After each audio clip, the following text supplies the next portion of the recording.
성능은 한국이 더 앞선다. 현대화 개량된 F-15 이글. 일본 항공 자위대기와 차이가 나는 이유는? 야후 재팬 뉴스란에 게재된 기사와 일본 네티즌 댓글 반응 번역입니다. 한국 공군이 운용 중인 다목적 전투기 F-15K 슬램 이글은 조만간 대대적인 성능 개량 작업을 받을 예정이다. 이번 성능 개량 사업은 최신 항전 장비와 차세대 기술을 대거 도입함으로써 급변하는 동북아 안보 환경 속에서 전략적 우위를 확보하려는 데 목적이 있다. 한편 일본에서도 항공자위대가 운용 중인 F-15J 이글과 관련하여 성능 향상형인 F-15JSI로의 개량 계획이 진행되고 있는 중이다. 이처럼 한일 양국이 나란히 F-15의 성능 개량을 같은 시기에 추진하고 있다는 점은 동북아 안보 지형에 중대한 함의를 던지는 대목이라 할 수 있다. F-15K와 F-15J는 F-15 이글을 기반으로 한국과 일본이 자국의 운용 요구에 맞춰 개량한 파생형 기체이며 기체 명칭 끝에 붙는 K와 J는 각각 한국과 일본의 머리 글자를 의미한다. 겉보기에 두 기체는 동일한 전투기로 보이지만 성능 면에서는 상당한 차이가 존재한다. 따라서 같은 시기에 성능 개량이 추진된다 하더라도 두 기체의 전력 수준은 동일선상에서 비교하기 어렵다. 그럼 이제 두 기체의 성능 차이를 구체적으로 살펴보도록 하겠다. F-15K는 미공군의 F-15E 스트라이크 이글을 기반으로 한국군의 작전 환경과 요구 사항을 적극 반영해 개발된 파생형이며 2005년에 처음 도입되어 현재 약 60대가 운용되고 있다. 해당 기체는 제공권 장악 임무와 대지 공격 작전 모두에서 뛰어난 능력을 발휘하며 AIM-120 암남 공대공 미사일은 물론 AGM-84K 슬래미알 공대지 순항 미사일, KPD-350 타우러스 순항 미사일까지 다양한 정밀 유도 무장을 탑재할 수 있는 것이 강점으로 꼽힌다. 그러나 운용을 시작한 지 약 20년 가까운 시간이 흐르면서 탑재된 전자장비와 센서의 성능이 시대에 뒤처지기 시작했고, 이에 따라 한국 정부는 대대적인 성능 개량에 본격 착수하기로 결정했다. 예정된 개량 내용에는 최신 능동형 전자주사식 위상 배열 레이더인 AN/APG-82의 탑재와 전자전 능력을 획기적으로 끌어올릴 AN/ALQ-250 이파우스 탑재가 포함된다. 여기에 미사일 경보 시스템인 AN/AAR-57의 도입을 통해 전장 생존성이 비약적으로 향상될 것으로 기대되고 있다. 그렇다면 일본의 F-15 이글은 어떻게 될까? 일본 항공자위대가 운용하는 F-15J는 80년대에 도입된 순수 제공 전투기로 현재 약 200대가 운용되고 있으며 그중 약 절반을 대상으로 F-15JSI로의 개량 작업이 진행 중이다.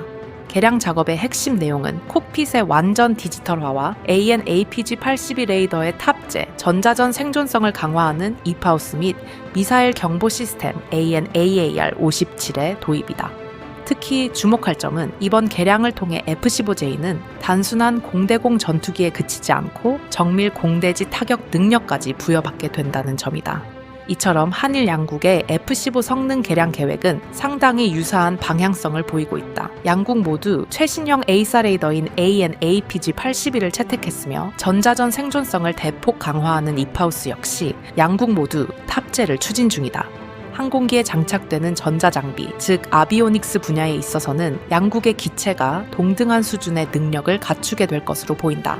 그러나 양국의 F-15는 표면적으로는 유사해 보이지만 사실 태생부터 근본적인 차이를 안고 있다. 일본이 운용 중인 F-15J는 제공 전투에 특화된 이글인 반면 한국이 운용 중인 F-15K는 대지 타격 임무까지 고려한 다목적 플랫폼 스트라이크 이글이기 때문이다.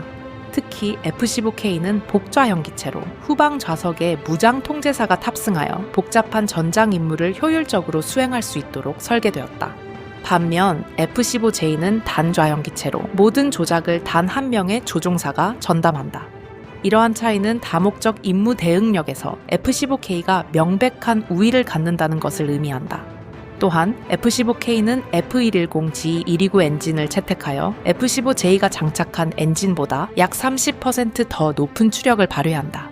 즉, 항공기 설계 개념에서부터 엔진 성능까지 F-15K는 명실상부한 다목적 전투기로서 F-15J보다 한 수 위의 기체라 평가받기에 충분하다. 한일 양국이 동시에 추진 중인 F-15 성능 개량 계획은 급변하는 동북아시아 안보 환경 속에서 지역의 방위 역량을 제고하기 위한 중대한 조치로 평가받고 있다. 양국이 최신 기술을 도입하고 각자의 전략적 요구에 부합하는 방식으로 개량을 진행함에 따라 기존 F-15의 전투 능력은 향후 크게 향상될 것으로 전망된다. 비록 양국의 F-15는 설계 개념의 차이로 일부 성능 격차를 보이고는 있으나 한일 양국이 각자의 전략 목표에 맞춰 전력을 정비해 나가는 이 과정은 지역 내 안보 균형을 유지하는 데 있어 결코 간과할 수 없는 중요한 발걸음이라 평가할 수 있다.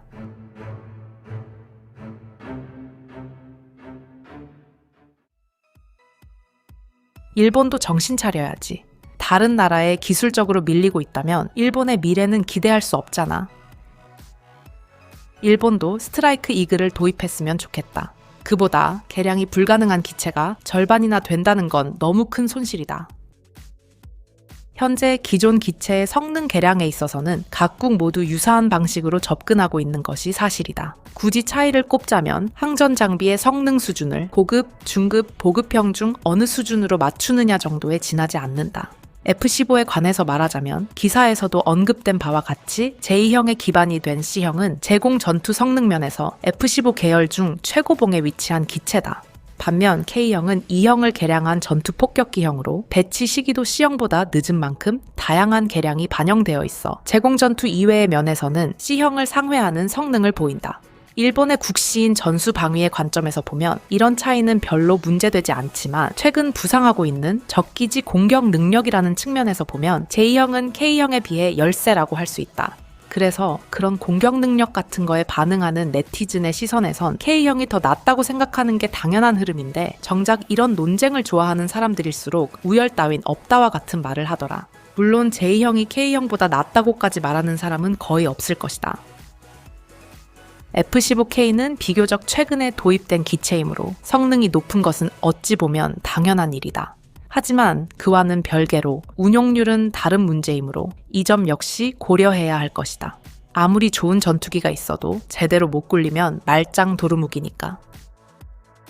일본 항공 자위대의 F-15는 99년에 생산이 종료되었으며 가장 최근에 생산된 기체조차도 운용된 지 거의 30년에 가까운 시간이 흐른 셈이다. F-15J는 F-15CD형을 기반으로 하고 있지만 당초에는 후기형 기체로서 F-15E를 선택했어야 했다는 지적도 있다. 물론 당시 정치적 상황 속에서 대지 공격 능력에 특화된 F-15E의 도입은 민감한 사안이었을 수도 있다. 그러나 만약 그때 F-15E를 도입했더라면 현재 추진 중인 근대화 개량도 훨씬 수월했을 것이며 비용 또한 크게 절감되었을 것이다. 게다가 F-15E는 대지 공격 능력을 강화하면서 탑재량을 15톤까지 대폭 늘린 반면 F-15J는 9톤에 불과하다. 이는 탑재 가능한 미사일 수의 차이로 이어지고 결국 전투력의 격차로 이어진다고 볼 수 있다.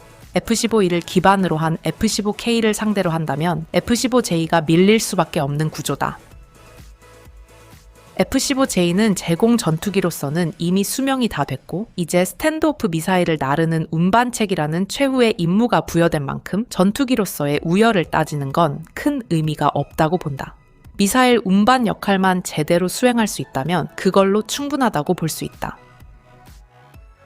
일본 전투기가 쓰는 대공 미사일이 성능 면에서 훨씬 낮기 때문에 F-15K 따위는 상대도 안 된다고 본다. 애초에 F-15와 F-15E는 성능, 재질, 크기, 출력, 가격 등 모든 면에서 완전히 다르다. 아무리 한국을 미워해도 동등하다거나 오히려 F-15J가 우위라는 식의 잠꼬대를 계속한다면 대화혼으로 물량 차이를 극복할 수 있다고 믿다가 처참히 패배했던 일본 제국의 망령조차 한숨을 내쉬지 않을까. 그보다도 일본은 기술도 있고 자금도 있으니 이젠 국산 전투기 개발에 나서야 한다고 생각한다. 제대로 진행되지 않은 JSI 사업에 대해서도 이야기해 주었으면 했는데 F2 전투기를 좀 더 업그레이드하면 되지 않을까요? 비전문가의 감각이지만 미군 내부에서는 일본 조종사와의 전투에서는 2대1로 싸워야 동등한 수준이고 일본 조종사들은 한 세대 정도의 성능 격차는 핸디캡이 되지 않는다고 평가하고 있다고 한다. 같은 기체로 일본과 싸우려면 2대1로 싸우는 게 기본 전술이고 러시아는 일본과의 전투는 3대1로 싸우는 것을 상정하고 있다고 한다. 중국이나 한국과 비교하면 그 격차는 더욱 커진다. 기체 성능보다 조종사의 기량이 더 중요하다는 건데, 스텔스 전투기 시대에도 조종사의 기량이 얼마나 작용할지 궁금하다. 그런 말도 안 되는 일본 우월론을 가지고 있다면 제2차 세계대전 당시 정신론을 앞세워 미국에 맞섰다가 완전히 박살나고 국가가 멸망했던 교훈을 다시금 상기할 필요가 있어 보인다. 전투기의 성능만으로 전력이 결정되는 것이 아니라 조종사의 숙련도와 운용 방식의 질이 결정적인 요소로 작용한다. 무인 전투기 시대가 도래하더라도 이 점은 변하지 않을 것이다. 그 성능 비교는 객관적인 데이터가 아니라 감정적인 편향으로 이루어진 것이겠죠. 한국 대단하다라고 말해두면 모든 것이 괜찮아지는 분위기다.